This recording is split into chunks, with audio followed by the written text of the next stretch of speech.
Well, howdy there, Internet people. It's Belle again. So today, we're going to talk about Trump failing to sway fiscal hawks and a surprising admission about Medicaid that will probably be overlooked. As Republican support grows for removing Trump's power to impose tariffs unilaterally, Trump has another major problem shaping up. His one big beautiful bill is in serious trouble. Remember, the One Big Beautiful Bill is the piece of legislation to enact the Trump agenda. Trump met with House leadership and holdouts about the Senate budget blueprint. The goal was to persuade them to support the Senate plan. How bad did it go?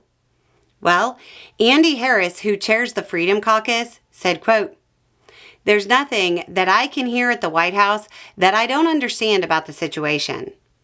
He said that while confirming that he skipped the meeting. He added, "He's just not going to change my mind."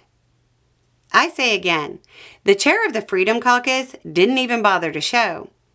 He basically said Trump was wasting everybody's time. His prediction of the vote count math, and he would have a pretty good read, was telling. He said there were more than a dozen no votes on the Republican side of the aisle, then added, quote, "Maybe the president can whittle that down, but he's not going to whittle it down to 4 or 3. The chair of the Freedom Caucus is publicly saying the Senate blueprint is dead in the House. Oddly enough, a meeting that was supposed to change the minds of fiscal hawks might have swayed Trump to support the House plan. He posted about the meeting saying, quote, "I let them know that I am for major spending cuts.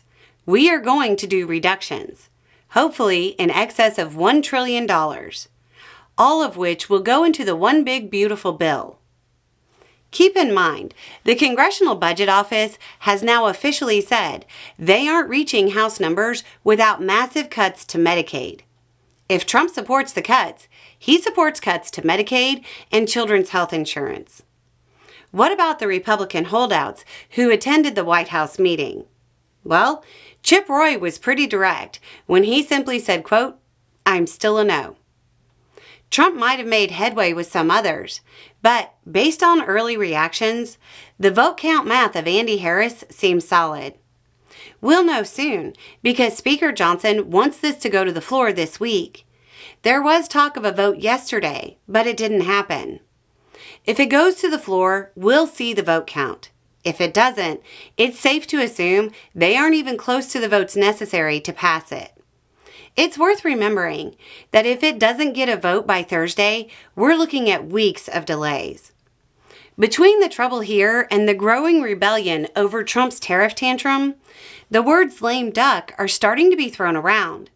I'd expect Trump to become more erratic if those two words make it into a major outlet's headlines. Anyway, it's just a thought. Y'all have a good day.